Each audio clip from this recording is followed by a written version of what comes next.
I was like, what the fuck? Yeah, that sounds like a cool thing to do. So I just said yes immediately.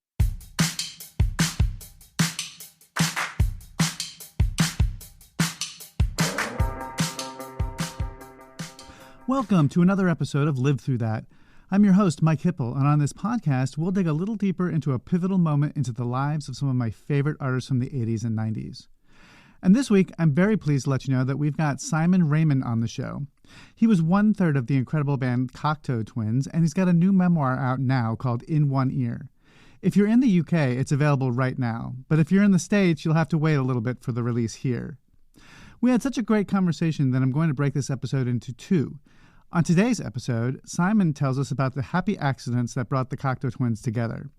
And next week, Simon will talk more about the book and things that are happening right now. So, without further ado, let's dig right in.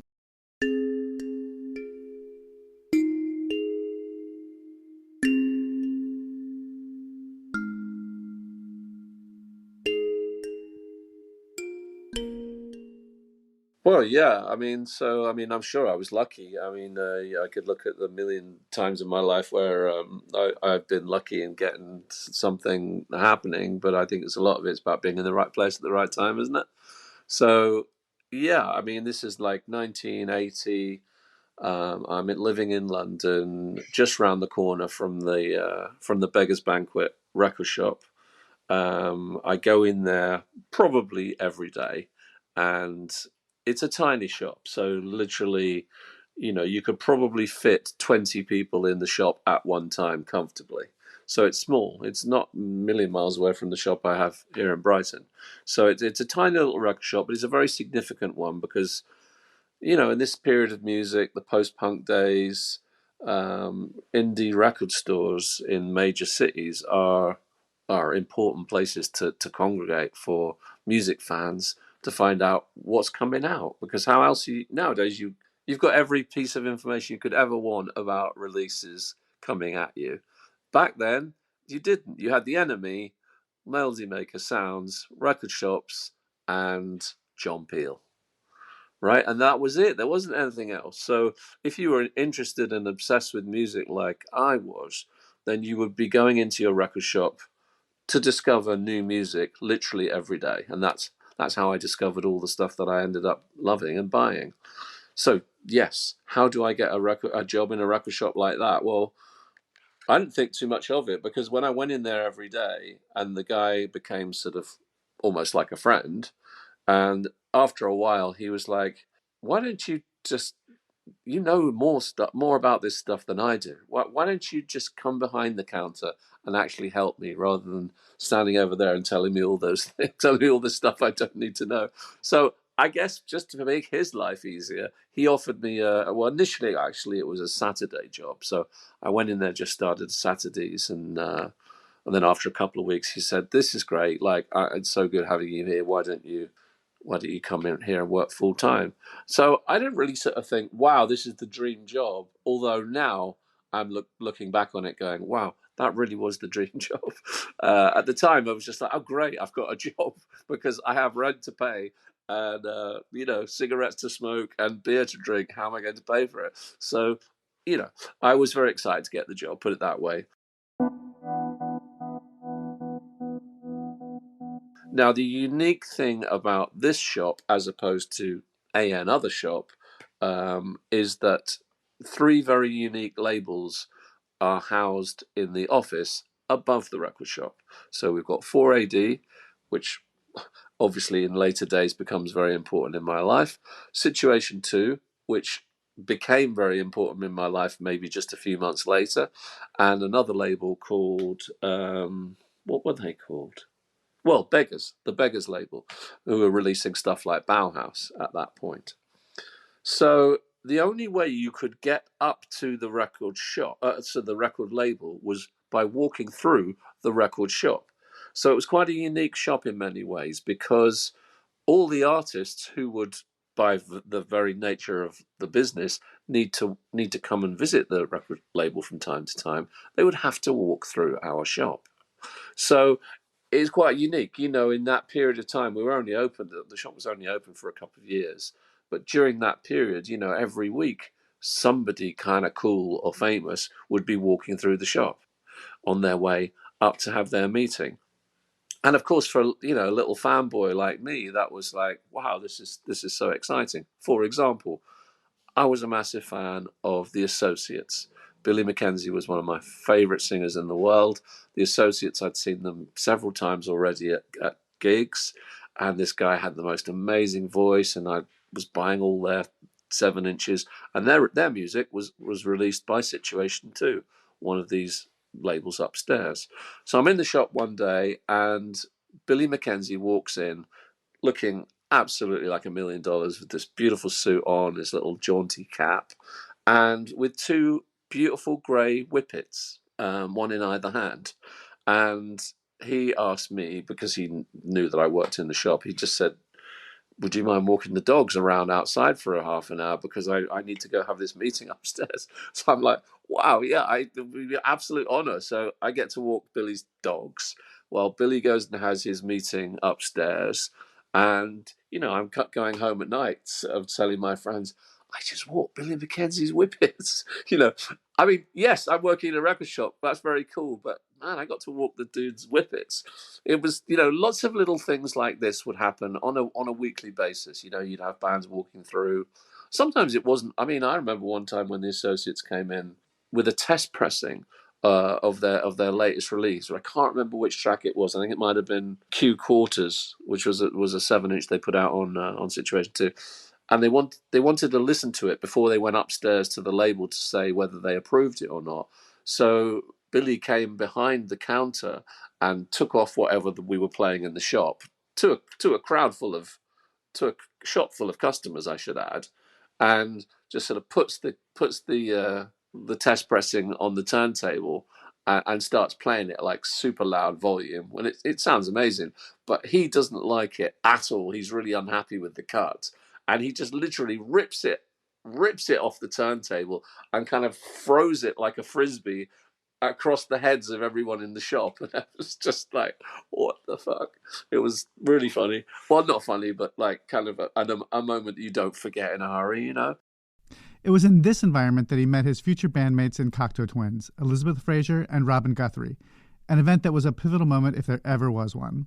So yeah, this is the shop I'm working in. And then I think the meeting with Robin and Liz was quite peculiar initially, because we got in very early in the mornings to sort of unpack all the boxes that would come from the distributor. And there we are, like 9:30 in the morning, unpacking these boxes, talking about, the events of the night before, what bands we went to see, that kind of thing. And there's a little rap at the door, and I sort of turned to the door, and, there's it was actually, I think all three of them came down. That's Will, Robin, and Elizabeth. And I went over to the door and sort of half opened it, because it was still locked or something, and I sort of half opened it and said, hi, can I help? And turns out that they'd come down from Scotland to deliver a cassette of their first record. So this is pre-Garland's, and they wanted to deliver it to Ivo Watts Russell's, the boss of 4AD. So I kind of politely explained that the record company people would not be in at 9 o'clock in the morning. They probably won't even be until 11, but I'm really happy to take the tape off of you and pass it on to Ivo for you. And if you want to hang around waiting, you're more than welcome. But I mean, we're not opening for a bit. So anyway, they were very sweet and said they couldn't really hang about, they couldn't stay, but here's the cassette. So I took it off them really without any further thought, passed it on to Ivo. And then, what happened.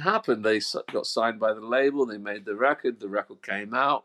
Me and Ivo would sometimes go watch them play shows, just by the very course of this community being really tiny, really, if you think about it. It's just like a shop and some people upstairs in a record label, and then a bunch of us that were hanging around meeting the bands. It's a very small community. So before long, after many trips to see them play live, I don't know, not many, I mean 4 or 5 maybe, we're becoming friendlier with each other, right? So just the way it is in that kind of community. And that led to another bizarre sort of meeting where I knew that they wanted to work in a studio without an engineer. I think they would kind of had some experiences where they were like, quite nice to just not be in a studio with another engineer, so we could just do our own thing. So I can do more things on my own or whatever. So I explained that I was doing a Saturday job over in a studio in Camden, and the owners were away for the weekend, and I'd be more than happy to kind of show them around, let them in, and just let them get on and do whatever they do. So that's sort of what happened. We arranged to meet up one weekend at the studio. They arrived, and then I don't really remember like why or how it happened, but we just started recording a song together. They were like, "Well, let's play something together. You're a cool bass player," because they were a fan of mine now, signed to Situation 2 band, The Drowning Craze. So that's what happened in between these two events. My own band had got signed by one of the labels upstairs. They were fans of that band by now because a couple of years have passed, and now we're all in the studio together.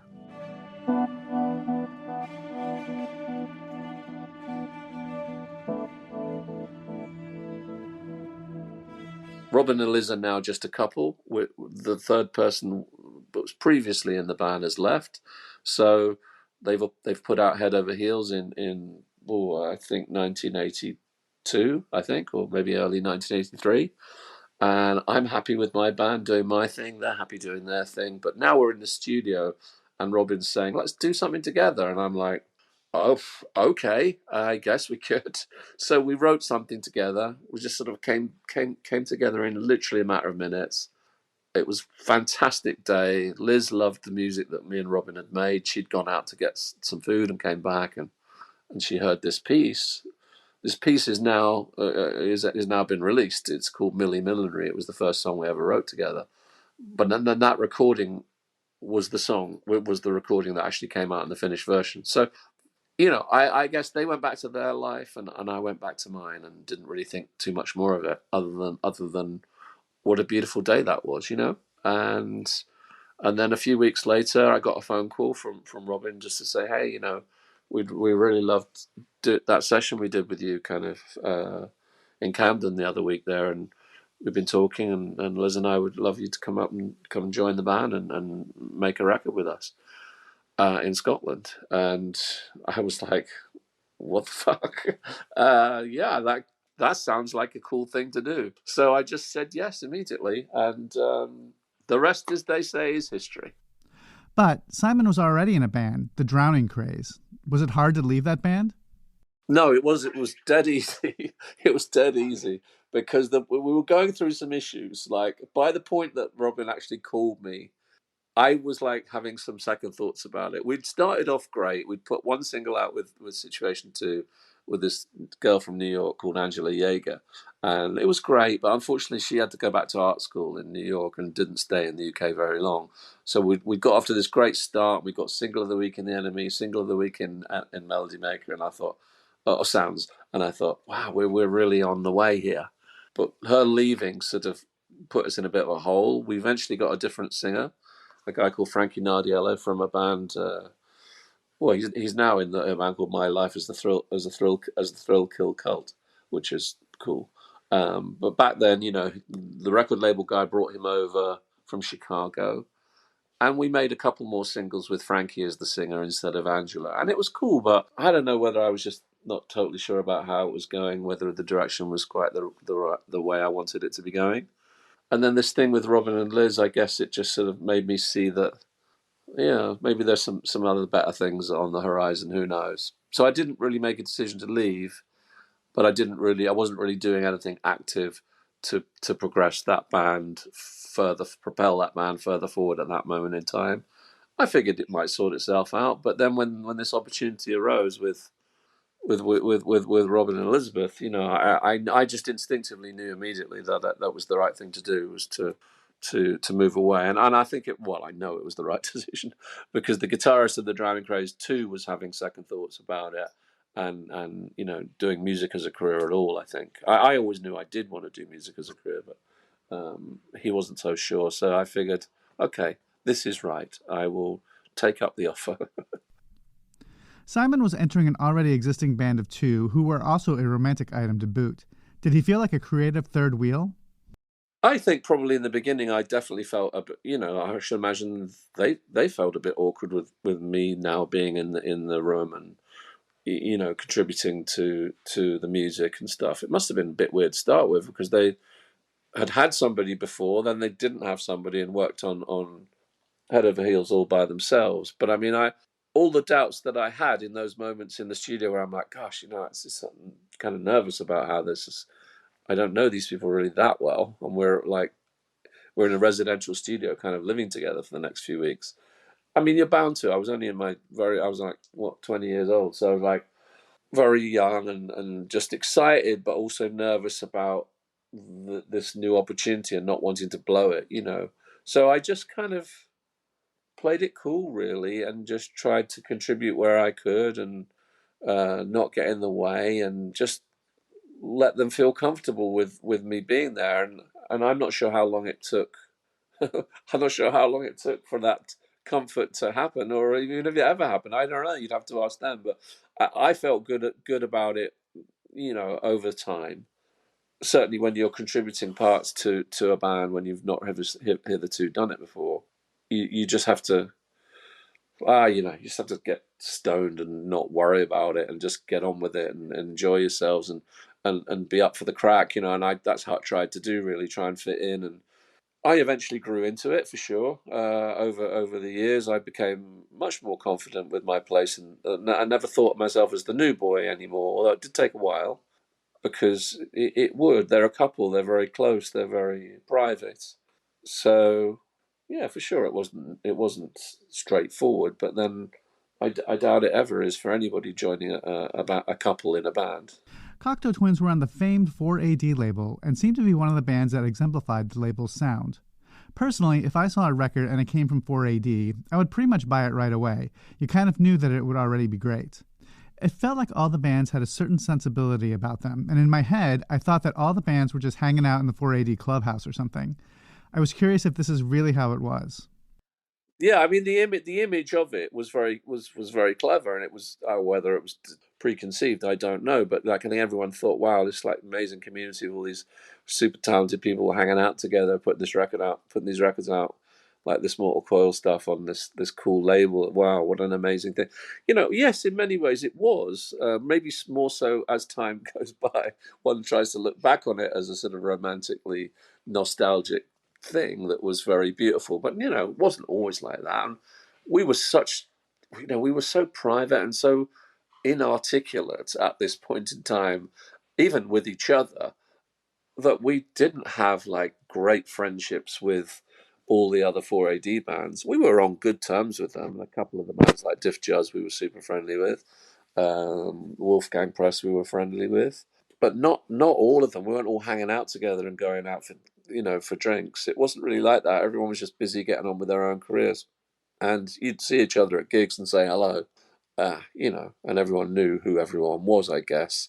But it wasn't this sort of beautiful bonded community where we're all kind of like holding hands and hanging out together. It wasn't like that. Everyone was just too busy, getting on with their own careers, which is how it should be anyway. It's easy to think that 4AD was always held in this mythical light. I was wondering if they had that same reputation at the time when Simon was working in the record shop and 4AD's headquarters were just upstairs. No, they didn't. No, because I mean, I was in the shop before really the image and the culture of 4AD was firmly established. It did definitely become so through, I think, a lot through the Cocteaus and the This Mortal Coil records, the artwork of Vaughan Oliver, but this was something that sort of was well, I suppose it wasn't gradual because time in your mind is completely different to time at the time, if you know what I mean. It's like looking back on it, it's like, well, that must have just happened overnight. Well, it didn't. It took forever to happen. But the relationship between the press and the label, it didn't just happen overnight. It was to do with brilliant PR people at the company, like Deborah Edgley, who was at one point Ivo's girlfriend. She was very, very good with the press, and she was great with the artists. So she built up this kind of trust, and the journalists really loved her and were always sort of interested to hear new things from the bands.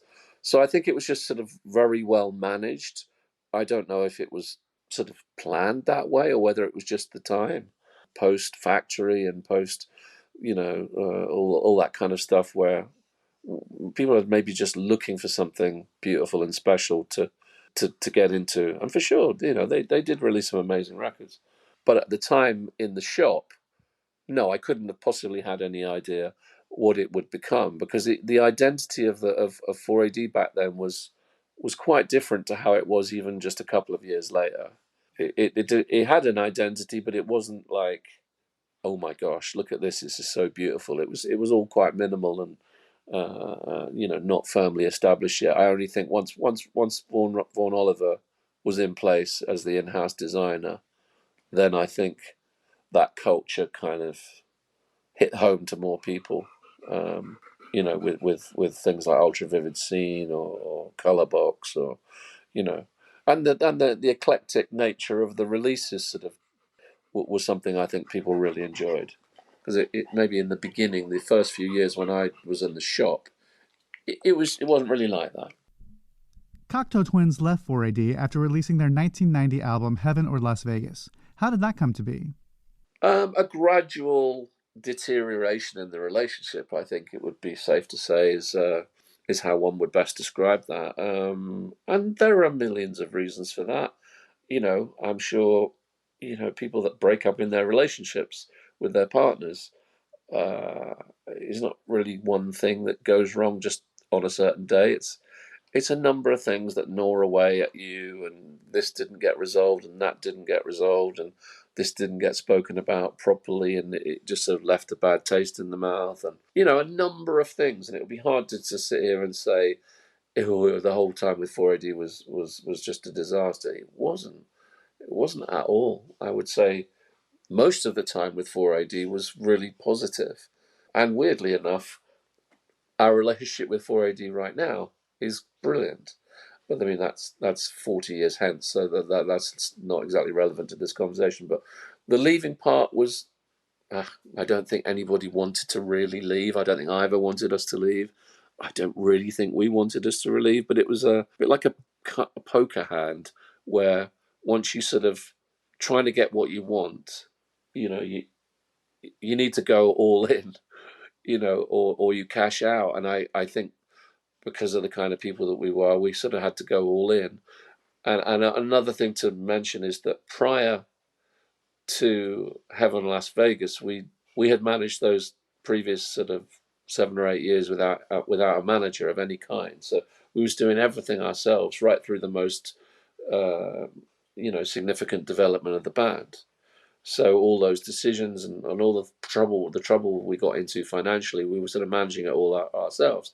So once we got a manager in who could help tidy up some of the mess we'd had, like not paying any tax and not paying VAT and all these things that we didn't know the first thing about, we felt that maybe this was the time where we could repair the relationship with 4AD, get the financial matters all resolved, because a lot of these things do come down to like discussions about money and stuff. But unfortunately, it sort of was a lot of brinkmanship going on, I think, and it didn't get resolved to anyone's satisfaction, really. So we ended up, oh, well, he's letting us go, and well, we go and find another. We'll go and find another label. We just got on with it, really, and decided not to be friends with our label in the future, because that's when things hurt, right? When you're friends with people you work with and it goes wrong, it damages your relationship, and then you don't really trust people anymore, and all that kind of stuff kicks in. So I think the thought about, well, who should we work with next? I mean, probably the right thing to do would have been to sign with Rough Trade or Mute or somebody in that world that would have understood what we were on about, and could help us do the things we wanted to do. But we didn't go down that road because we thought, nah, we just need somebody to give us a large check where we can go off and do our own thing, not have anybody bothering us, and just be left alone to make our own music, buy our own equipment, set up our own studio, all that kind of thing. We just we'd started that ball rolling, and we wanted to continue that way. We didn't want any interference, and we thought we were trying to get ourselves more autonomy. but that was very stupid because, we ended up signing to Fontana, which was part of Universal. And, as we all know now, anybody gives you a large check, they are not just going to let you do whatever the fuck you want with it. Well, they are to a point, but only if you're going to play the game to a point. And we absolutely weren't playing any games, and we fell out with them. Almost within a month of signing the deal. So, as a consequence, it made the next couple of years difficult, really, really difficult.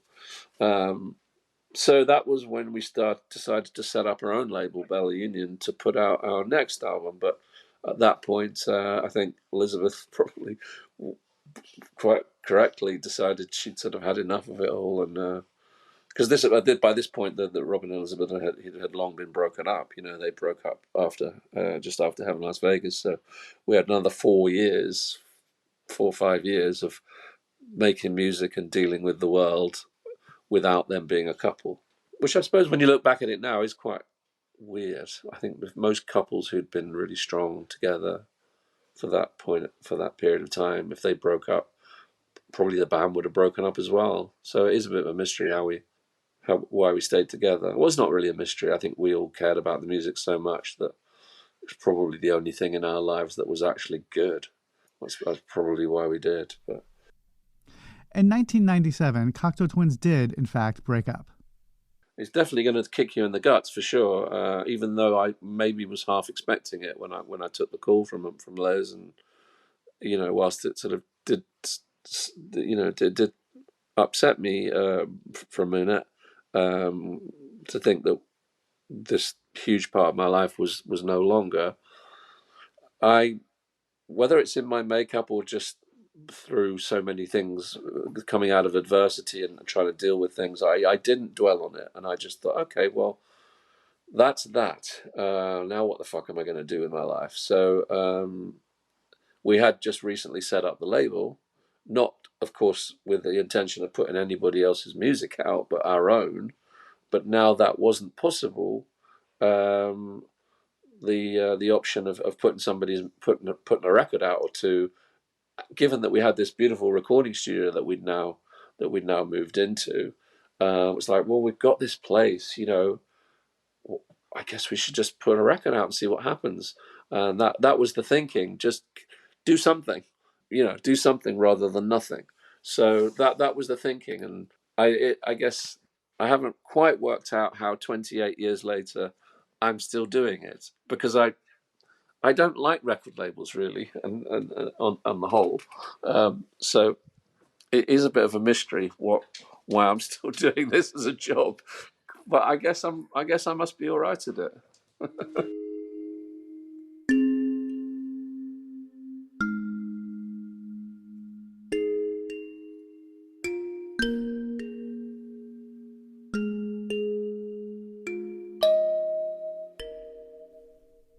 And that does it for today's episode. Many thanks to Simon again for sharing these stories. And if you're not already a subscriber, please hit that button today so that you won't miss when part 2 of our conversation comes out next week. And a quick reminder that you can buy my book on 80s musicians and where they are today, 80s Redux, and the sequel, Live Through That, on 90s artists, wherever you buy your books. And if you like this show, again, please leave a review where you're listening. It always helps others find us. And always, always, always subscribe. Thanks for listening.